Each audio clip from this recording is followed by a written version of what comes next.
আসসালামু আলাইকুম ওয়া রাহমাতুল্লাহি ওয়া বারাকাতুহু। আলহামদুলিল্লাহ রাব্বিল আলামিন ওয়াস সালাতু ওয়াস সালামু আলা আশরাফিল আমবিয়া ওয়াল মুরসালিন নবিয়িনা মুহাম্মাদিন ওয়া আলা আলিহি ওয়া সাহবিহি আজমাইন ওয়া বা'দ। আলহামদুলিল্লাহ আমরা ইনশাআল্লাহ আদব আখলাক সংক্রান্ত আমাদের আজকের নির্বাচিত হাদিসের আজকে দার্স শুরু করব ইনশাআল্লাহ। আজকে আমাদের সম্ভবত ৪৬ নম্বর দার্স না? ৪৬ নম্বর দার্স আলহামদুলিল্লাহ। আজকে আমাদের ৪৬ নম্বর দার্স এবং অধ্যায় নম্বর হচ্ছে ৪১। আজকের যে বিষয়ে আমরা দাস আলোচনা হবে সেটা হচ্ছে বাবু রাহমাতিল খাদামি ওয়াল ইহসান ইলাইহিম। যারা অধ্যায় এটা যে যারা খেদমত করে মানুষের একে অপরের, তাদের প্রতি দয়া করা এবং তাদের প্রতি কোমল আচরণ করা, উত্তম আচরণ করা, এটার উপরে রাসূলুল্লাহ সাল্লাল্লাহু আলাইহি ওয়াসাল্লাম কী বলেছেন আমরা সেটা শুনব। প্রথমেই শব্দ আসছে রহমত। আর রহমতের উপর হাদিসে আছে রাসূলুল্লাহ সাল্লাল্লাহু আলাইহি ওয়াসাল্লাম বলেছেন লা তুনজাউ রাহমাতু ইল্লা মিন শাকি, যে দুর্ভাগা তার থেকে শুধুমাত্র রহমত ছিনিয়ে নেওয়া হয়। আর হাদিসে আছে ইন্নামা ইয়ারহামুল্লাহ মিন ইবাদির রহমা, আল্লাহ তাআলা রহমত করেন তার বান্দাদের মধ্যে যারা রহমতশীল, দয়া করে তাদের প্রতি আল্লাহ রহমত করেন। সবার প্রতি আল্লাহ রহমত করেন না, যারা দয়া করে তাদের প্রতি আল্লাহ তাআলা, মানুষের প্রতি দয়া করে আল্লাহ তাদের প্রতি দয়া করেন। এবং হাদিসে আরও আছে লা ইয়ারহামুল্লাহ মান লা ইয়ারহামুন নাস, যে মানুষ প্রতি দয়া করেন আল্লাহ তার প্রতি দয়া করেন না। এর অর্থ হচ্ছে যে দয়া দেখানো এটা সাধারণ নিয়ম সবার জন্যই, বিশেষ করে যারা খাদাম, যারা খেদমত করে, তো এদের প্রতিও দয়া করতে হবে। খেদমত করে কারা, অনেকেই কাজ করতে আসে, অনেকেই বিভিন্ন কাজ এগিয়ে দেয় বা তার অধীনস্থ চাকরিজীবী আছে, এরা সবাই কিন্তু আপনার খাদাম। কোম্পানিতে একা চলে না, কোম্পানির অধীনে অনেকগুলো কর্মচারী আছে, এদের প্রতি দয়া দেখানো এবং তাদের প্রতি উত্তম ব্যবহার করা, এটা রাসূলুল্লাহ সাল্লাল্লাহু আলাইহি ওয়াসাল্লাম হাদিস।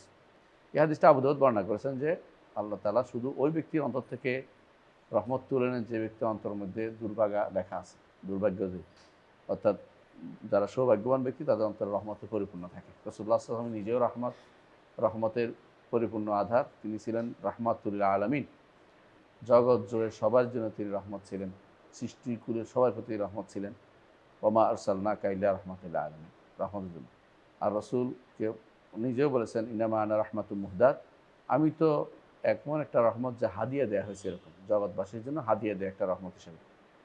তাই আমরা যদি কোনো খাদামদের প্রতি, অর্থাৎ যারা খেদমত করে, সার্ভিস হোল্ডার, তাদের প্রতি আমরা আমাদের অধীনস্থদের প্রতি রহমত করতে পারি, রাসূলুল্লাহ সাল্লাল্লাহু আলাইহি ওয়াসাল্লাম আদর্শকে আমরা বাস্তবায়ন করতে পারব। তো আমরা একটা হাদিস আমরা শোনাই, এর মধ্যে কীভাবে রাসূলুল্লাহ সাল্লাল্লাহু আলাইহি ওয়াসাল্লাম রহমত করতেন একটা হাদিস শোনাই। আনাস বিন মালিক রাদিয়াল্লাহু আনহু বলেন, আমি রাসূলুল্লাহ সাল্লাল্লাহু আলাইহি ওয়াসাল্লামের খেদমত করেছি ১০ বছর। তো রাসূলুল্লাহ সাল্লাল্লাহু আলাইহি ওয়াসাল্লাম কোনো দিন আমাকে বলেন নাই উফ, মানে কী করলে, এটা বলে নাই। ১০ বছরে কোনো দিন কেমন মানুষ ছিলেন, কোনো দিন বলে নাই তুই কী করলি, এটা বলে নাই। বা কেন করলে, এটা ধমক দেয় নাই কোনো দিন। আরও বলে নাই লিমা সনাতা, কেন করলে, আলা হাল্লা সনাতা, ওইটা করলে না কেন, ওইটা বলে নাই। ১০ বছর মুহাম্মদ রাসূলুল্লাহ সাল্লাল্লাহু আলাইহি ওয়াসাল্লাম, তার যে সহ্য ক্ষমতা, এটা বিশাল জিনিস। এই জন্য এক সাহাবী বলেন, ইয়া রাসূলুল্লাহ, আমাদের যারা খেদমত করে ওদেরকে আমরা খাদেম, এদেরকে কয়বার মাফ করব, কয়বার মাফ করব? একবার, দুইবার, তিনবার, প্রশ্নটা বারবার করতেছে। রাসূলুল্লাহ সাল্লাল্লাহু আলাইহি ওয়াসাল্লাম শেষে বললেন যে একদিনে ৭০ বার মাফ করব, একদিনে ৭০ বার মাফ করবে। তাহলে বিশাল ব্যাপার। মানে কতবার সহ্য করতে পারেন, সহ্য করার ক্ষমতা আল্লাহ তাআলা আপনাকে দিতে হবে, চাইতে হবে আল্লাহর কাছে যে আমি সহ্য করতে যেন পারি। আসলে দেখুন, এরা খেদমত এই জন্য করছে আল্লাহ তাআলা, জাআলনা বা'দাহুম লিবা'দিন সুখরিয়ান, সবাই সবাই খেদমত করে না, কিন্তু আল্লাহ তাআলা তাকে একটু কম দিয়েছেন যাতে আপনি তার থেকে খেদমত দিতে পারেন। কারণ তার যদি কোনো, আপনি সবই ফুল পাবেন, তাহলে আপনি কিন্তু, সে আপনার খেদমত করতো না, সে আপনার বস হয়ে যেত। তাহলে বোঝা গেল যে আল্লাহ তাকে একটু কম দিয়ে আপনাকে তার কাজে নিয়োজিত করেছেন। এইটা তো আপনি খেয়াল করবেন যে তাহলে তো সেও তো আমার মতোই মানুষ, সে যে আমার খেদমত করতেছে এটা তো একটা কারণে আছে, তো আমি তার সাথে দুর্ব্যবহার না করি। এটা আমরা পাই একটা হাদিসে, মারুর ইবনে সুয়েদ রাদিয়াল্লাহু বর্ণিত হাদিস আছে, তিনি বলেন যারা একটু আবু যর আল গিফারি রাদিয়াল্লাহু আনহু, আমি আবু যর গিফারি রাদিয়াল্লাহু আনহুকে দেখছি। আবু যর গিফারি রাদিয়াল্লাহু আনহু হচ্ছে এমন এক ব্যক্তিত্ব, রাসূলুল্লাহ সাল্লাল্লাহু আলাইহি ওয়াসাল্লাম বলেছেন মা তাহতা আদিমিস সামা আসদাকু লাহজাতাম মিন আবি যর, আসমানের নিচে, আদিমিস সামা বলে আসমানের যে স্তর, এর নিচে আবু যারের চেয়ে সত্যবাদী মানুষ আর নেই, মানে সত্যবাদী সব দিক থেকে একেবারেই পিওর মানুষ। বরং রাসূলুল্লাহ সাল্লাল্লাহু আলাইহি সাল্লাম তিনি যখন ঈমান আনছে, তখন তো মক্কাতে তিনি ঈমান আনছে চিৎকার করা শুরু করে দিয়েছেন। আবু জাহাল আবু লাহাবরা ধরে মারতে আরম্ভ করছে তারা। মারতে মারতে এমন অবস্থা করে বলছে মেরেই ফেলবে। এমন সময় ইবনে আব্বাস রাদিয়াল্লাহু আনহু, তিনি গোপনে তো ইসলাম রাখতেন, বলতে পারতেন না। তিনি বললেন যে আচ্ছা ওরে মারলে তো সমস্যা, আমাদের গিফার গোত্র তো আমাদের সফরের মধ্যে পড়ে, আমরা যে ইয়াতে যাব, সিরিয়া যাব, পথের মধ্যে পড়ে, ওরা কিন্তু আস্ত রাখবে না। তো ঠান্ডা হয়ে গেছে, আসলে তো উদ্দেশ্য গেফার গোত্র না, উদ্দেশ্য হলো এরে বাঁচানো। কারণ তিনি বুঝছেন তো গোপন মুসলিম ছিলেন ইবনে আব্বাস, এই আব্বাস রাদিয়াল্লাহু আনহু। তিনি বললেন যে আব্বাস বললেন যে এরে মারলে তো ক্ষতি, কারণ এর মধ্যে আস্থা তোমার কিন্তু ইয়া বন্ধ হয়ে যাবে, তোমরা তো কাফেররা তখনও সীতা ও সাইফ, তোমাদের ব্যবসা বন্ধ হয়ে যাবে। তখন তারা তাকে ছেড়ে দিল। তিনি তখন মসজিদের ভিতরে বসে এই খাবার ইয়াতে হারামের ভিতরে থাকতেন, আর খাবার দাবার কিছু ছিল না, শুধু পানি খেয়ে থাকতেন। এমনকি 2 মাস মতো, আমার 1 মাস পর্যন্ত তিনি পানি খাইছেন। শেষ পর্যন্ত উনি বলেন যে এমনকি আমার ওই জমজমের পানি খাই যে আমার পেটে চর্বি বেড়ে গেছে, আকার মানে ভাঁজ পড়ে গেছে। মানে আমাদের সাধারণত যারা মোটা, আমরা যারা ভাঁজ পড়ে না, আমারও ভাঁজ পড়ে গেছে। রাসূলুল্লাহ সাল্লাল্লাহু আলাইহি ওয়াসাল্লাম বলে তুমি কেমনে জানলা এটার মধ্যে খাবারও আছে পানিও আছে, জমজমের মধ্যে দুইটা একসাথে আছে। সুবহানাল্লাহ। আবু যর রাদিয়াল্লাহু আনহু এই জন্য তিনি হিজরত করে যখন মদিনায় আসেন, রাসূলুল্লাহ সাল্লাল্লাহু আলাইহি ওয়াসাল্লাম তাকে বেশি দায়িত্ব দিতেন। বিভিন্ন দায়িত্বগুলি হচ্ছে যেমন যেগুলো রাসূলের একেবারে সরাসরি আন্ডার জায়গাতে দিতেন। কিন্তু আবু যর রাদিয়াল্লাহু আনহু একদিন তিনি কি করছেন এটা বলতেছে নিজেই, যে মারুর ইবনে সুয়াইদ বলতেছেন আমি আবু যরকে দেখেছি, তার উপরে একটা হুল্লা, তার গোলামের উপরে সমপরিমাণ হুল্লা। হুল্লা কি? হুল্লা হচ্ছে এমন কাপড়, আমরা সাধারণত কমপ্লিট স্যুট বলি না, মানে ফুল স্যুট, মানে একটা উপরের জামা একটা নিচের জামা সমান সমান দেখতে। এত সুন্দর, নিজের গায়েও এই জামা, তার দাসের গায়েও এই জামা। দাস যার কোনো ইয়া না, আজির না, দাসে সরাসরি একেবারে তার সমান জামা। তো ভাষা আল্লাহ আনদারিকে, আমি বললাম যে আবু যর এটা কী করলেন, সমান সমান হয়ে গেল তো, সাধারণত একটু তো আমারটা 10 টাকা হলে ওটা 3 টাকা 6 টাকা 7 টাকা হওয়ার কথা। কলা, তখন তিনি বললেন ইন্নী সাহাবাবতু রাজুলান, আমি এক লোককে গালি করেছিলাম, গালি দিয়েছিলাম। ফাশাকানি ইলা নবী সাল্লাল্লাহু আলাইহি ওয়াসাল্লাম, সে নবী সাল্লাল্লাহু আলাইহি ওয়াসাল্লামের কাছে অভিযোগ দিল। ফাকাল আলী নবী সাল্লাল্লাহু আলাইহি ওয়াসাল্লাম আ'য়ারতা বিউম্মিহি, নবী সাল্লাল্লাহু আলাইহি ওয়াসাল্লামের কাছ থেকে গেছি, ইয়া রাসূলুল্লাহ বললেন যে তুমি কি তাকে তার মা তুলে গালি দিছো, মা তুলে কথা বলেছ? মা তুলে কথা বুঝছেন কিনা? সাধারণত আমরা কখনো কখনো না পাইলে ও অমুকের ফলা অমুক, অমুকের গালিগালাজ করে না, তো উনি মা তুলে একটা কথা বলছে, যেটা খুবই খারাপ ছিল। এক বর্ণনায় আসছে যে ইয়াবনা সাউদা বলছে, এ কালির ভূত, কালো মানে লোকটা কালো ছিল, তার মা তো কালোই হবে সাধারণত, তো বলে কালির ভূত বলছে। তো রাসূলুল্লাহ সাল্লাল্লাহু আলাইহি ওয়াসাল্লাম অন্য বর্ণনায় আসছে, তিনি বলেছেন যে ইন্নাকা ইমরুন ফিকা জাহিলিয়া, আবু যর এখনও জাহিলি থেকে বের হতে পারো নাই, কারণ মানুষকে তার বংশ তোলে, তার কর্ম তোলে, বা রং দিয়ে কাউকে তোলা, মানে দোষ দেয়া, এটা তো জাহিলি যুগের কাজ। ইসলামে তো এটা নাই। ইসলামে হলো আখলাক, সে তাকওয়াবান কিনা দেখবে, আখলাক চরিত্রবান কিনা দেখবে, কোনখান থেকে আসছে এটা বড় কথা নয়, কি করতেছে আর কি শিখতেছে এটা বড় কথা। তো এটাই রাসূলুল্লাহ সাল্লাল্লাহু আলাইহি ওয়াসাল্লাম তাকে সাবধান করলেন, তিনি এত সাবধান হয়ে গেছেন বলার বাইরে। সুম্মা কালা, তারপর রাসূলুল্লাহ সাল্লাল্লাহু আলাইহি ওয়াসাল্লাম আবু যর রাদিয়াল্লাহু আনহুকে বলছেন ইন্না ইখওয়ানাকুম খাওয়ালুকুম, এরা তোমাদের ভাই। ভাই কি হিসাবে? কুল্লুনা মিন আদম ও আদম মিন তুরাব, কোনো সন্দেহ নাই আমরা সবাই আদম থেকে, আদম মাটি থেকে, আর আদমের সন্তানরা সবাই ভাই ভাই। কুনু ইবাদাল্লাহ ইখওয়ানা, রাসূল বারবার বলতেন তোমরা আল্লাহর বান্দারা ভাই ভাই হয়ে যাও। এই জন্য যিনি পারস্য থেকে গেছে সালমান ফারসি, তিনিও ভাই মুসলিমদের। যিনি রোম থেকে আসছে সোহাইব আর রুমি, তিনিও ভাই।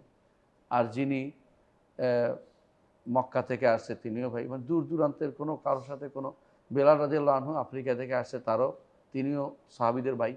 এবং এটাই ছিলেন যে বেলাল সৈয়দুনা বলতেন, কোনো বেলাল সৈয়দুনা, আবু বকর সৈয়দুনা ও আতাকা সৈয়দানা, আবু বকর তিনি আমাদের সৈয়দ নেতা, তিনি আমাদের নেতা, বেলালকেও করে দিয়েছেন, স্বাধীন করে দিয়েছেন পয়সা দিয়ে কিনে। তো তারা এইরকম মনে করতো যে ব্যক্তি, এটাকে তারা কোনোভাবেই দর্শনীয় মনে করতেন। এমনকি রাসূলুল্লাহ সাল্লাল্লাহু আলাইহি ওয়াসাল্লাম মানুষের মুখের একটা সৌন্দর্য মানুষের চেষ্টা করেছেন ঠিক করতে। কিরকম? তিনি বলছেন তোমাদের কেউ যেন কাউকে দাস না বলে। বলবে কি? যুবক। দাস হইলেও যেন যুবক বলে। দাস বলে নিজের মধ্যে অহংকার যেন চলে না আসে, যে আমি আমার একটা মনি হয়ে গেছি। আমার তো মনিব তো হয়েছে আল্লাহ। তো এই জন্য কেউ যেন দাস না বলে, দাস দাসী না বলে, বলে যে আমাদের যুবক, আমাদের যুবতী, তাদের অন্তরেও শান্তি আসবে, প্রশান্তি আসবে, তাদের মনের ভিতরে কষ্ট না থাকে। এই জন্য রাসূলুল্লাহ সাল্লাল্লাহু আলাইহি ওয়াসাল্লাম মানুষের মাশায়ের অনুভূতির প্রতি খেয়াল রাখতেন। কারো অনুভূতিতে আঘাত করা তার জন্য খুব, এটা কোনোভাবে তিনি মেনে নিতেন না। কেউ করলেও তিনি বাধা দিতেন, এটা কেন বলছো তুমি? তো তাকে বললো তুমি তাকে মা তুলে গালি দিয়েছ, তুমি তো জাহিলি যুগের কথা বলছো। কারণ জাহিলি যুগে এটা হইতো, এখন তো ইসলাম সবাই সমান।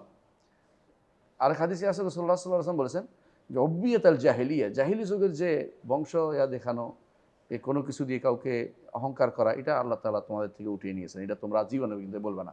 আর নাস কাস নান মুস্ত, মানুষ চিরুনির দাঁতের মতো। চিরুনির দাঁত যেমন সবগুলি সমান সমান, একটা উঁচু একটা নিচু না, সব সমান, তাদের মধ্যে কোনো পার্থক্য নাই। লা ফারকা লিআরাবিন আলা আজমি, লা ফাদলা লিআরাবি ওয়ালা লিআজমিন আলা আরাবি। অনারবদের উপর কোনো আরবের ফজিলত নাই, আবার আরবের উপরে অনারবদের কোনো ফজিলত নাই, ইল্লা বিত্তাকওয়া, তাকওয়া ব্যতীত। এই জন্য তিনি তাকে সাবধান করেন, বলেন যে এরা তোমাদের ভাই, খাওয়ালুকুম, এরা তোমাদের খাদাম, খেদমত করার জন্য আল্লাহ নিয়োজিত করেছেন। আল্লাহ তোমাদেরকে জাআলাহুমুল্লাহু তাহতা আইদিকুম, আল্লাহ বিশেষ রহমতে তাদেরকে তোমাদের কাজে খাটাইছেন। সবাই তোমাদের কাজে খাটতে আসবে না, আল্লাহ ব্যবস্থা করে দিয়েছেন। তোমাদের কাজ চলবে কী করে? আমরা একা সব কাজ করতে পারবো না। বিদ্যুৎ লাগানোর জন্য একটা মানুষ লাগবে, তাই না? তারপরে একজন মানুষ লাগবে আমাদের এইটা সাফ করার জন্য, একজন মানুষ লাগবে বিল্ডিং দেখাশোনার জন্য। এক একজনের এক এক আল্লাহ তাআলা এইভাবে জাআলনা মাঈশাতাহুম ফিল হায়াতিদ দুনিয়া, জীবনেরটা দরকার, এগুলিকে আল্লাহ তাআলা এভাবে করেছেন। সব যদি সমান হইতো জগতে আগুন লেগে যেত, উল্টাপাল্টা হয়ে যেত সব। এই জন্য সবকে আল্লাহ তাআলা এভাবেই মানুষের মধ্যে তারতম্য করে দিয়েছেন।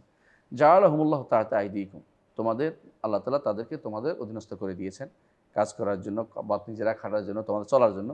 ফামান কানা আখুহু তাহতা ইয়াদিহি, কেউ কোনো ভাই, তার ভাই যদি তার করায়ত্তে থাকে, যেমন তার আন্ডারে চাকরি করতেছে, চাকরি বুঝে, এটা চাকরি বোঝাচ্ছে এটা, তার ভাই যদি তার আন্ডারে চাকরি করে, ফাল ইউতঈমহু মিমা ইয়াকুল, সে যা খায় তার থেকে যেন তার খাবার দেয়, সে যা খায় তার থেকে যেন তাকে খাবার দেয়। আমরা দেখি অনেক সময় ঢাকা শহরে অনেকেই অভিযোগ করে, অনেক মেয়েরা যারা কাজ করে খাতে, যারা বাসায় কাজ করে অনেকেই, যে আমারে দেয় একদিন পরের বাসি খাবারটা, আবার যেটা একেবারে কেউ খায় না, শেষ হয়ে গেছে ওইটা, বা খাওয়া শেষ হয়ে গেছে বাকিটা দেয়। এটা হচ্ছে নিষিদ্ধ। মানে এটার কারণে আজকাল যত সমস্যাটা, এরাও কিন্তু খুবই সুযোগ পাইলে এরা কিছু একটা চুরি করে পালাবে। অনেক সময় দেখা যায়, অনেক সময় সুযোগ পেলে এরা কাউকে সরে ঢুকাই দেয়, যে নিয়ে যাক, আমার তো কিছু পাইছি, আমি পালাবো। এরকম অবস্থা তৈরি, কারণ সে তো তার প্রতি দয়াদ্র হবে না, কারণ সে তো মনে করে এটা আমার জুলুম করে। অনেক সময় ছেঁকা দেয়, তারা কষ্ট দিচ্ছে, অনেক সময় তারা কষ্ট। কয়েকদিন আগে দেখছি একজনের তো সারা পিঠে দাগ বসাই বলছে, এরকম অবস্থা। এগুলি তো অন্যায়। তিনি বলতে রাসূলুল্লাহ সাল্লাল্লাহু আলাইহি ওয়াসাল্লাম বলছেন, যেখানে এটা বলছেন, যা তোমরা খাবে তা থেকে তাদের খাও, ওয়াল ইউলবিসহু মিম্মা ইয়ালবাস, এবং তাকে যা নিজেরা তোমরা পরিধান করো তাকে তা থেকে পরিধান করো। এই জন্য উনি এই কাজটা করেছেন। ওই যে সমপরিমাণ কাপড়, তার কাছে হুল্লা, এর কাছে হুল্লা, মানে মানে বলতে পারেন যেটাকে বলা হয় কেতা দুরস্ত, পুরো এক সেট। তারপর বলেছেন ওলা তুকাল্লিফুহুম মা ইয়াগলিবুহুম, যা তারা পারবে না, অপারগ হয়ে যাবে, এমন কষ্ট তাদেরকে দিও না। অনেক সময় আছে বলে তুমি আজকে সারাদিন এই করবে 10টা কাজ দিয়ে দিছে, ওই হয়তো গৃহিণী কর্ত্রীও সে কাজটা করতে পারবে না, অথচ ওর উপর দিয়ে 10টা একসাথে দিয়ে দিছে। ও তো হাত দুইটা, ও তো বেটির মতো হাত দুইটাছে, কিন্তু ও কিন্তু উল্টোপাল্টা কাজের জন্য তাকে লাগাই রাখছে। আর অনেক সময় এমন সব দায়িত্ব দিবে যেটা সে পারবে না। তো রাসূলুল্লাহ সাল্লাল্লাহু আলাইহি ওয়াসাল্লাম বলেছেন, যা তুকাল্লিফুহুম মা ইয়াগলিবুহুম, যা তারা পারবে না এমন দায়িত্ব দিও না তাদেরকে, এমন কষ্ট দিও না। ফাইন কাল্লাফতুমুহুম, যদি দিতে বাধ্য হও, যে কাজটা করা দরকার, মা ইয়াগলিবুহুম, যা তাদের কষ্ট হয়, ফাআইনুহুম, তাদের সাহায্য করো। এই সাহায্য কিভাবে করবে? আরেকজন দাও, অথবা তুমি নিজে একটু ওর সাথে সহযোগিতা করো, দুজনে মিলে কাজটা করে ফেলো। একা একা তুমি এভাবে করো। রাসূলুল্লাহ সাল্লাল্লাহু আলাইহি ওয়াসাল্লাম আদর্শই ছিল এটা, সাল্লাল্লাহু আলাইহি ওয়াসাল্লাম। তিনি ঘরেও কোনোদিনই উম্মাহাতুল মুমিনিনকে নির্দেশ দিতেন না, নিজে শুরু করতেন, কাজ করতেন, তাদেরকে হেল্প করতেন। কারণ তারা তো কাজ করতেছে, আমি বসে থাকি কী করে? এটা হলো নিয়ম। নিয়ম হচ্ছে সবসময় মানে যতটুকু পারা যায় এই সহযোগিতা করা। তারা অনেকগুলো কষ্ট করতেছে, আমি সহযোগিতা করার চেষ্টা করি। তো এটা আজকাল বসগিরি যখন আসছে আমাদের দেশে, এটা চলে গেছে। বসগিরি বুঝেন তো? আরও তো দেখছি আমরা একসাথে বসে খাই, ড্রাইভার, তারপরে অন্যরা বসে বসে একসাথে খাচ্ছে, কোনো সমস্যা মনে করতেছে না এটা। একেবারে সবাই মিলে একসাথে খায় না।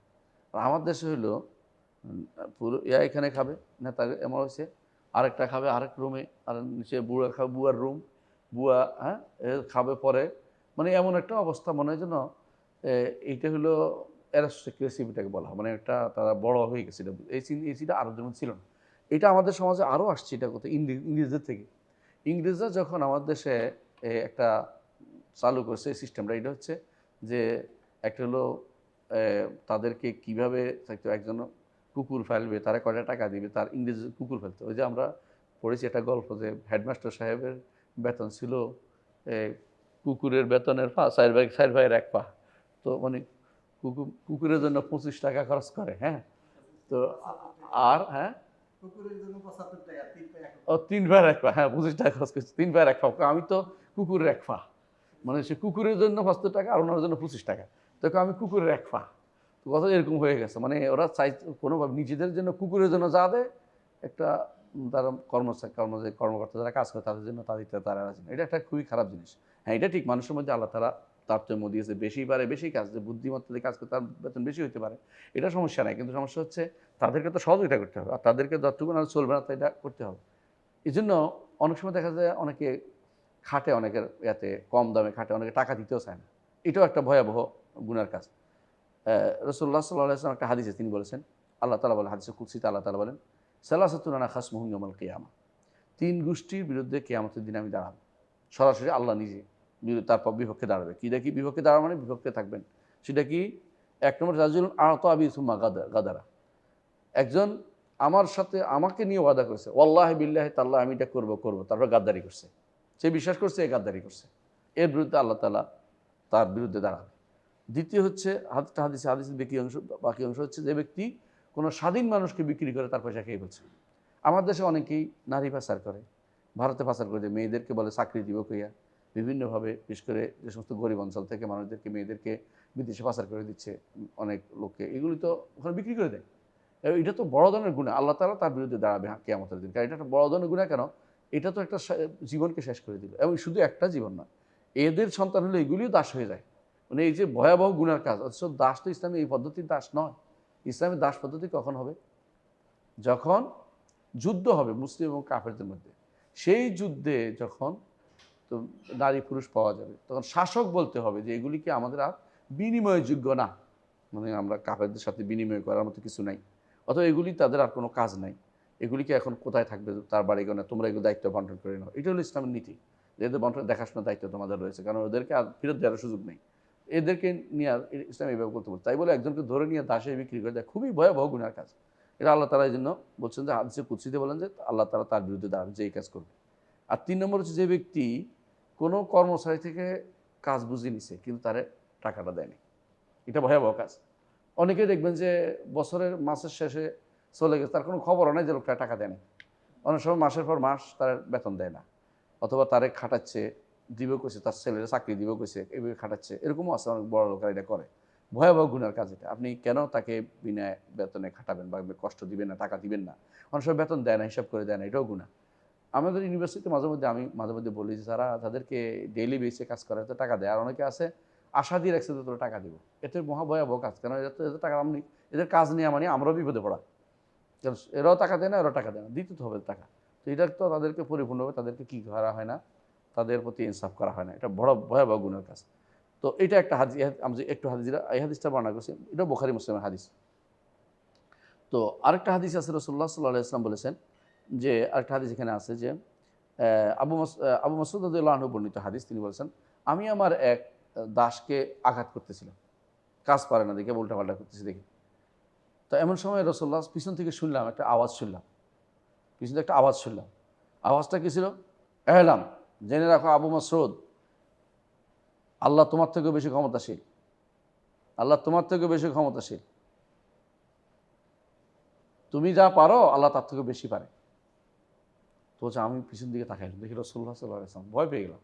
আমি ইয়া রাসূলুল্লাহ, আমি একে আল্লাহর জন্য স্বাধীন করে দিলাম, তো এটা না করলে তোমার আগুনে পেত, তোমাকে আগুন স্পর্শ করতো। ভয়াবহ জিনিস, কাউকে মারতে রাসূলুল্লাহ সাল্লাল্লাহু আলাইহি ওয়াসাল্লাম কোনোদিন কাউকে আঘাত করেন নাই, কোনোদিন কাউকে নিজ হাতে আঘাত করেন নাই, যুদ্ধের ময়দান ছাড়া।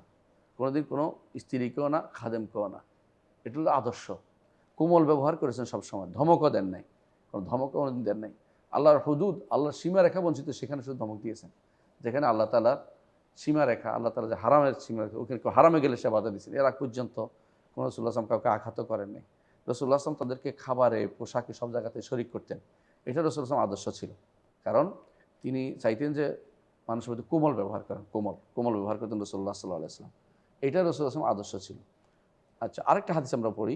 এটা হচ্ছে তো আরেকটা হাদিস, রাসূলুল্লাহ সাল্লাল্লাহু আলাইহি ওয়াসাল্লাম একদিন আবু হুরায়রা রাদিয়াল্লাহু আনহু বলেন, রাসূলুল্লাহ সাল্লাল্লাহু আলাইহি ওয়াসাল্লাম বলেছেন, ইজা সানা আলি আহাদিকুম খাদিমুহু তাআমাহু সুম্মা জাআহু বিহি, যদি তোমাদের জন্য তোমাদের খাদেম তোমাদের জন্য কোনো খাবার তৈরি করে তো অনেকেই আমাদের স্ত্রীও তৈরি করে, ধরেন সুম্মা জাআহু বিহি, তারপরে সে খাবার নিয়ে এসেছে, ওয়াকাদ ওয়ালিয়া হাররাহু ওয়া দুখানাহু, সে কষ্ট করছে, এটা ধোঁয়া নিছে, হাররাহু গরম খাইছে, কষ্ট পাইছে এটা দিয়ে, ফালিয়ুকঈদহু মাআহু ফালিয়াকুল, সে যেন তারে বসায় খাওয়ায়, যে আমিও খাই তুমিও খাও, তার সাথে বসায়। এটা বলে না যে নিচে বসায়। আর এদেশে কী করে জানেন, কোনো সোফা সেটে বসা নিষেধ, তার উঁচু জায়গাতে বসা নিষেধ, সবসময় নিচে বসতে হবে। ওই যে কার্পেটে বসতে পারবি না, তো খাবার নষ্ট করে ফেলবি, এটা পড়বি, ফের পড়বে, তো পড়লে তুই ওর বলে না পড়ে যেন ব্যবস্থা করে, সুন্দর করে বলো। তাকে বলে একটা কিছু বিষয়ে বসতে, তাই বলে তুমি তাকে উঠে দিতে পারো না। খাবার হচ্ছে ফালিয়ুকঈদহু মাআহু, সেই জন্য তার সাথে বসে তাকে ফালিয়াকুলের সাথে বসে খাওয়ায়। কেন, সে কষ্ট করেছে, বলছেন রাসূলুল্লাহ ফাইন সাল্লাল্লাহু এটা বলছেন, যাতে কষ্ট করেছে সে, তার একটা অধিকার আছে। ফাইন কানাত তাআমু মাশফুহান কালিলান, মাশফুহান মানে এমন হয় যদি কোনো খাবার কম হয় আর শেফা বেশি হয়, ঠোঁট বেশি হয়, তো বুঝছেন তো, লোক বেশি কিন্তু খাবার কম। আচ্ছা, তাহলে কি করতে বলছে, ফালিয়াদা ফি ইয়াদিহি মিনহু উকলাতান আও উকলাতান, তাহলে অন্তত খাবার কিছু তার হাতে দিয়ে দাও। আর তখনকার দিনে হাতে দেওয়া সহজ ছিল কি, তখন রুটি বানাতো, রুটি হাতে দেওয়া যেত, তাই বলে আপনি গরম ভাত হাতে তুলে দিয়ে নাত পোড়াই ফেলেন, মানে এটা যেন না হয়। তখন হাতে দিচ্ছিল, তো হাতে দিয়ে দাও, সে যেন খেয়ে নেয়। অর্থাৎ তোমার সাথে এত গণের সামনে খাইতে কষ্ট হবে, তাকে দাও, তুমি খেয়ে নাও, যাতে করে সবার সাথে বসার মতো জায়গা, অনেক মানুষ আছে বসার জায়গা নেই তার এখানে, বসার জায়গা সুযোগ সুবিধা হচ্ছে না, তাহলে যেন অন্য ওখানে বসে সে খেয়ে নেয়, জায়গা নেই, হয়তো মানুষ বেশি, এই জন্য রাসূলুল্লাহ সাল্লাল্লাহু আলাইহি ওয়াসাল্লামের উদ্দেশ্য খাবার কম মানুষ বেশি, তাহলে হয়তো বসতে পারতেছে না, তাহলে তুমি তো হাতে তুলে দাও আগে, গুরুত্বপূর্ণ এটা। কেন এমন হইতে পারে আমরা সবাই খেয়ে বলি, তার মক্তা মনেই নেই, বেচারা এত কষ্ট করে রান্না করছে, তারপরে তার প্রতি কোনো গুরুত্ব দেওয়া হলো না। এটা রাসূলুল্লাহ সাল্লাল্লাহু আলাইহি ওয়াসাল্লাম আমাদেরকে নিষেধ করেছেন। এর মূল উদ্দেশ্য হচ্ছে একটাই, যে আমরা যেন কাউকে কষ্ট না দেয় এবং খেয়াল রাখি আরেকজনের মাসায়, যে একজন সে তো আল্লাহর বান্দা, আল্লাহ যে আমাকে একটা সুস্থ বিবেক দিয়েছেন, আমাকে ক্ষমতা দিয়েছেন, অর্থ দিয়েছেন, এটা শুকরিয়া আদায় হচ্ছে কারো প্রতি খারাপ ব্যবহার না করা। এটাই রাসূলুল্লাহ সাল্লাল্লাহু আলাইহি ওয়াসাল্লাম হাদিস আমরা যা পড়াতে চেয়েছিলাম। আমি কয়েকটা শিক্ষা নিয়ে বলে শেষ করবো ইনশাআল্লাহ। ১ নম্বর শিক্ষা হচ্ছে এটা, যে যারা অধীনস্থ কর্মকর্তা বা যারা আছে, এদের প্রতি দয়াদ্র হওয়া, কোমল হওয়া, এটা ইসলামের নির্দেশনা। তাদের প্রতি অহংকার না করা এবং গর্ব না করা, এবং তাদেরকে এই স্মরণ করে তোমরাও আমার ভাই, তোমাদের হক আমার কাছে সংরক্ষিত থাকবে, এটা মনে করিয়ে দেয়া। দ্বিতীয় শিক্ষা হচ্ছে যে যদি খাদেম যদি তোমার এই কাজ দাও, তাহলে তার ক্ষমতার বাইরে কাজ দিও না তাকে। এমন কাজ দিও না যে আজকে তোমাকে এই পাথরগুলো সবগুলো আজকে তোমাকে সরাইতে হবে, হয়তো এই ক্ষমতা তার নাই, বেচারা কীভাবে সেটা করবে। যদি তাকে এই ক্ষমতা বেশি দিয়ে দাও, তাহলে সাহায্য করা তোমার জন্য ওয়াজিব হবে, যে এই কাজটা করতেই হবে, যেহেতু তুমি বলো, তুমি পারলে না পারলে আরেকজনকে নাও। এমন নয় যে তোমাকে একাই করতে হবে সব কিছু, এমন যেন না হয়ে যায়, কারণ তার উপরে অধিক কষ্ট দেওয়া বৈধ নাই। আর এই জন্য মোস্তাহাব হচ্ছে ৩ নম্বর শিক্ষা হচ্ছে, এটা মোস্তাহাব হচ্ছে যে উত্তম হচ্ছে রাসূলুল্লাহ সাল্লাল্লাহু আলাইহি ওয়াসাল্লামের আদর্শ অনুসরণ করে, উত্তম হচ্ছে খাদেম এবং সৈয়দ একসাথে বসে খাওয়া, নেতা এবং মানে নেতার সাথে যারা আছে তারা সবাই একসাথে খাওয়া, এটা সুন্নাত। এবং একই রকম কাপড় পরিধান করা সুন্নাত। এবং এটা হবে ওই সময় যখন খাবারের ব্যাপারটা বেশি হবে, তখন এটা বেশি দরকার। কেন, সে কষ্ট করে খাবারটা তৈরি করেছে, খাবার তৈরি করা কিন্তু অল্প চারটিখানি কাজ না, অনেক অনেক কষ্টের কাজ। সে যাতে অনেক কষ্ট পাইছে, ধোঁয়া নিছে, তখনকার দিনে খাবার তো এখনকার মতো এরকম গ্যাসের চুলা হইতো না, নিয়ে আসা হইতো কাঠ, আগুন লাগাইতে হইতো, ফুঁ দিতে হইতো, আগুন জ্বালানো, এগুলো আবার এটা নামানো, বহুত কষ্টকর ব্যাপার ছিল। এখন তো অনেকটা সহজ হয়ে গেছে। আর গ্রাম অঞ্চলে এখনও কিন্তু কঠিন আছে। আমি দেখেছি আমাদের মায়েরা বছরের ঠিক করে রাখে, খড়ি ঠিক করে রাখে, গাছগাছালি কাটলে একটা আমার মায়ের খড়ির রুম একটা আছে। আমার বলতে মা খড়ির জন্য রুম, আর আমাদের মানুষ থাকার জন্য ঢাকাতে রুম পাইনি, খড়ির জন্য রুমটা বড়, কি জন্য খড়ি রাখবে, বাহ ভালো কথা, কিন্তু খড়ি তৈরি করে রাখতে হবে, নইলে কিন্তু রান্না হবে না। গরমের ইয়ার দিন তো রান্না হয় না, গ্রামে তো কোনো গ্যাস নেই, তো এখানে গ্যাস থাকলেও গ্যাসে শুধু হয়তো দুধ গরম করতে পারে, গ্যাসের দাম দরকার না, ওদের অনেক জায়গা, অনেক খড়ি আছে, তো এটা সমস্যা হয় না। কিন্তু এটা তো কষ্টকর, বিশেষ করে যেখানে এই পানি গরম করতে হয়, সেখানে আবার খড়ি আনতে হয়, এটা আগুন ধরাইতে হয়। অনেকে আগুন ধরাইতে পারে না, কিন্তু এখন অনেক শহর থেকে কেউ গেলে আগুন ধরাইতে পারে না। আগুন ধরানো একটা কষ্টের কাজ আছে, ফু দিতে হয় সারাক্ষণ। এটা তো কষ্টের কাজ নিঃসন্দেহে। এই জন্য রাসূলুল্লাহ সাল্লাল্লাহু আলাইহি ওয়াসাল্লাম এটাকে খেয়াল রাখতে বলছে। 4 নম্বর যে শিক্ষাটা হচ্ছে, খাবারের মধ্যে অনেক সময় চোখ রাখতে পারে। মানে অনেকে ভালো খাবার রান্না করে আনছে, আপনি সব খেয়ে ফেলেন, তাকিয়ে আছে, এটা কিন্তু তার একটা আপনার ক্ষতির কারণ হতে পারে। তো এখান থেকে যদি আপনি তাকে একটু দেন, খাওয়ান, তো তার অন্তরটা ঠান্ডা হয়ে যাবে। তো চোখের ক্ষতি আর অন্তরের যে একটা মানুষের প্রতি একটা লাগানো, এই দৃষ্টি লাগানো, এটা কিন্তু আসবে না। তো মনে করি আমি তো সাবরান, আমার যথেষ্ট হয়ে গেছে। এই জন্য এটাও রাসূলুল্লাহ সাল্লাল্লাহু আলাইহি ওয়াসাল্লাম তার ক্ষতিকারক কোনো থেকে সেটা না হয়। যেন আমি একটু আগেও বলেছিলাম, সাধারণত না খাওয়াইলে ওরা চুরি করে খেয়ে ফেলবে। এরপরে তো চুরি করে খাইছে, চুরি করে তুমি দাও, তার পেট পেটে খেলে চুরি করবে, খাইতে পারবে না। তো তুমি না দেওয়ার কারণে তো চুরি করে খাওয়া অভ্যাস হয়েছে। এরপরে দেখবেন যে ভালো জায়গা থেকে চুরি করে খাচ্ছে, কারণ তার অভ্যাস হয়ে গেছে চুরি করে খাওয়া। কারণ যে একবার অভ্যাস হয়ে যায় ছাড়তে পারে না, বদ অভ্যাস আছে কারো কারো। 5 নম্বর শিক্ষা হচ্ছে এটা, যে কাউকে তার বাপ মা তুলে বদনামি জায়েজ নাই, এটা জাহিলি যুগের কাজ।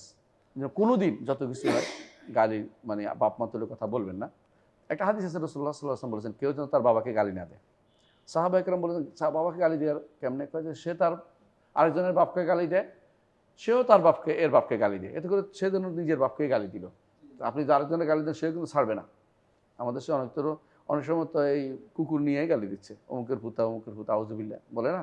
আবার অনেকে তো এমন কথাও বলে, শালা বলে, মানে উল্টা পাল্টা বাপে অমুকের, মানে অমুকের বেটা, এটাও শালা হয়ে, এটাও শালা, মানে এরকম কথাবার্তা বলে। এগুলো সবই হচ্ছে জাহিলি যুগের কাজ। কোনো বাপকে বাপ মা তুলে গালি দেওয়া কখনো উচিত না, আউযুবিল্লাহ, জাহিলি যুগের কাজ, এটাও নিষিদ্ধ। 6 নম্বর যে শিক্ষা আমরা পাইলাম, এটা হচ্ছে আবু যর রাদিয়াল্লাহু আনহু, তার ফজিলত। আমরা একটু আগেও বলেছি, একটা ফজিলত কি, তিনি একবার রাসূলুল্লাহ সাল্লাল্লাহু আলাইহি ওয়াসাল্লাম যা বলেছেন হুবহু আমল করেছেন। একই রকম কাপড় পরাইছেন, তিনিও ওইটা করেছেন। কেন? রাসূল তো বলেছেন যে তোমরা যা করবে, নিজে যা পরিধান করবে তা পরিধান করাবে। ইচ্ছা করলে কম, 1 টাকা কম 2 টাকা কম দিলে এটা কোনো যায় আসে না, কিন্তু তারপরে উনি চেয়েছেন একবার রাসূল যেমনি বলছেন এটাই করবো আমি। রাসূলুল্লাহ সাল্লাল্লাহু আলাইহি ওয়াসাল্লাম এই আদর্শ তিনি সারা জীবন প্রতিপালন করেছেন। এমনকি যখন তিনি বলেছেন যে, আবু যর, মদিনাতে যখন বিল্ডিং উঠতে থাকবে, তখন তুমি রাবাজাতে চলে যাও। শেষ জীবনে তিনি রাবাজাতে কাটিয়েছেন। এখন রাবাজাত তার কবর, মদিনা থেকে প্রায় 200 কিলোমিটার দূরে মরুভূমি এলাকায় তার কবর। রাসূলুল্লাহ সাল্লাল্লাহু আলাইহি ওয়াসাল্লাম তার ব্যাপারে অনেকগুলো কথা বলেছেন, যেগুলো সবগুলি ফুটছে। তিনি বলছেন যে, রাহমাল্লাহ আবা যর, ইয়াইশু ফাদ্দান ইয়ামুতু ফাদ্দান। আবু যর একা জীবন যাপন করবে, মরবেও একা। ঠিকই তাই, পরে শেষ জীবন তিনি একা জীবন যাপন করেছেন, মারাও গেছে মরুভূমিতে। তিনি যখন মারা যাচ্ছেন, এমন সময় দেখে যাচ্ছেন, তার স্ত্রী দাঁড়াইলো রাস্তার পাশে, যে কেউ আসে কিনা দেখি। তিনি বলতেছে কেউ আসবে, আমার জানাজা দেওয়ার জন্য কেউ না কেউ আসবে, তুমি দাঁড়াও। তো দাঁড়িয়ে দেখছেন যে একজন আসছে, আবদুল্লাহ ইবনে ওমর রাদিয়াল্লাহু আনহু আসছেন ওদিক থেকে। বলে কি দাঁড়াইছে কেন? বলে এখানে একজন তোমার এক সাহাবী মারা যাচ্ছে। তাই নাকি? যে দেখি আবু যর হইতে পারে। তাদের মাথায় হঠাৎ ঢুকে গেছে, হাদিস মনে আছে, যে দেখে আবু যর রাদিয়াল্লাহু আনহু শেষ অবস্থায় আছে। তো তিনি বললেন যে, আমি মারা গেলে এইটা দিয়ে দাফন দিবা, এটা দিয়ে কাফন দিয়ে, এটা কাফন দিয়ে দাফন দিবে বলবা, তারপরে এটা করবো, কেউ আমার কাছে কিছু পাবে না, আমি কার কাছে কিছু পাবো না। এইভাবে তিনি সব বুঝাই দিলেন, এরপর মরে গেলেন। তিনি তাকে সেখানে দাফন দিয়ে আসলেন। আবু যর রাদিয়াল্লাহু আনহু এরকম ছিলেন। এবং তিনি রাসূলুল্লাহ একবার তিনি রাসূলুল্লাহ সাল্লাল্লাহু আলাইহি ওয়াসাল্লামের কাছে এসে বলেন, ইয়া রাসূলুল্লাহ, আমাকে আলা তাস্তা'মিলুন, আমাকে কোনো দায়িত্ব দিবেন না? আমার তো কোনো, সবাই তো বড় বড় পদ দিয়েছেন, কাউকে এখানে ওখানে, ওই দেশ বিভিন্ন জায়গায় তো গভর্নর করছেন, আমাকে গভর্নর করবেন না? বলে, আমি তোমার জন্য এটা পছন্দ করি, যেটা আমার জন্য, তুমি এখানে থাকো আমার কাছে, তুমি আমার কাছে থাকো, তুমি দুইজনের বিচার করিও না। তুমি দুর্বল, তোমাকে শুনবে না কথা, তোমার কথা শুনতে চাইবে না, তুমি দুর্বল, তুমি এই দুজনের মধ্যে বিচার করিও না, এবং তুমি দুজন দায়িত্ব নিও না, দায়িত্ব নিয়ে প্রাপ্ত কাজ করিও না, তুমি যেমনি আছে এমনি চলো। আরেকবার রাসূলুল্লাহ সাল্লাল্লাহু আলাইহি ওয়াসাল্লাম এই এক সাহাবী খুঁজে পাচ্ছেন, একবার দেখেছে অনেক দূরে আবসা আসতেছে। তো বললেন, কোন আবু যর? এটা নিশ্চয় আবু যর। দেখা যায় আবু যরে আসছে, আবু যর রাদিয়াল্লাহু আনহু। এই জন্য তিনি আবু যর রাদিয়াল্লাহু আনহু আসলেই মানে এরকম ছিলেন যে, মানে শ্রেষ্ঠ মানুষ ছিলেন বলতে পারে ওই সময়কার, যারা সিদকান সত্যবাদিতার মধ্যে শ্রেষ্ঠ ছিলেন। রাসূলুল্লাহ সাল্লাল্লাহু আলাইহি ওয়াসাল্লাম একবার তাকে সদাকা দেখতে পাঠাইছেন, উট, মানে সদাকার উট দেখতে, যাকাতের উট দেখতে পাঠাইছেন। অনেকদিন পরে আসছেন, আসার পর দেখেছে অবস্থা খুব খারাপ, গোসল পানি টানি পায়নি। আবু যর কি করেছো? ইয়া রাসূলুল্লাহ, পানি টানি পাইনি। আগে গোসল কর, গোসল করাই তারপর তার পিছন করে, তুমি তো পানি টানো কীভাবে গোসল? আমি তো ইত্যাম করে কাটাইছি। আরে গোসল টোসল করে আসো, ওখানে তো পানি পাওয়া যায় না মরুভূমিতে, এই জন্য। তো রাসূলুল্লাহ সাল্লাল্লাহু আলাইহি ওয়াসাল্লাম তাকে ভালোবাসতেন, কারণ তিনি তো সব ছেড়ে চলে আসছেন মদিনাতে, নিজের গেফার গোত্রের লোকদেরকেও তিনি দাওয়াত দিয়েছেন, এটা বিশাল তার জন্য বিশাল পজিটিভ পয়েন্ট। তিনি অত্যন্ত রাসূলুল্লাহ সাল্লাল্লাহু আলাইহি ওয়াসাল্লাম আদর্শ বাস্তবায়নে একেবারে হুবহু পালনের প্রতি চেষ্টা করে যেতেন সারাটা জীবন। এখানেও তিনি সেটা পালন করেছেন। নিজে যা করেছেন, খাদেম কথা পড়িয়েছেন। এটা আবু যর রাদিয়াল্লাহু আনহু একটি বৈশিষ্ট্য হিসেবে আমরা বর্ণনা করতে পারি। আলহামদুলিল্লাহ আমরা বুঝলাম যে আমাদের অধীনস্থ লোকদের অধীনে আমরা সবচেয়ে বেশি, যত বেশি পারি আমরা ছাড় দেওয়ার চেষ্টা করব, এবং সবসময় এটাই মনে রাখবেন যে আমিও কারো অধীনস্থ, সেও অধীনস্থ। এই নয় যে আমি সবার চেয়ে বড় হয়ে গেছি। আল্লাহ তাআলা আমার উপরে মনিব, তিনি আমাকে দয়া করেছেন, আমিও সবার প্রতি দয়া করি। আল্লাহ আমাদের বোঝার তৌফিক দান করুন। সুবহানাকাল্লাহু ওয়া বিহামদিকা আশহাদু আল্লা ইলাহা ইল্লা আনতা আস্তাগফিরুকা ওয়া আতুবু ইলাইক। আসসালামু আলাইকুম ওয়া রাহমাতুল্লাহি ওয়া বারাকাতুহু।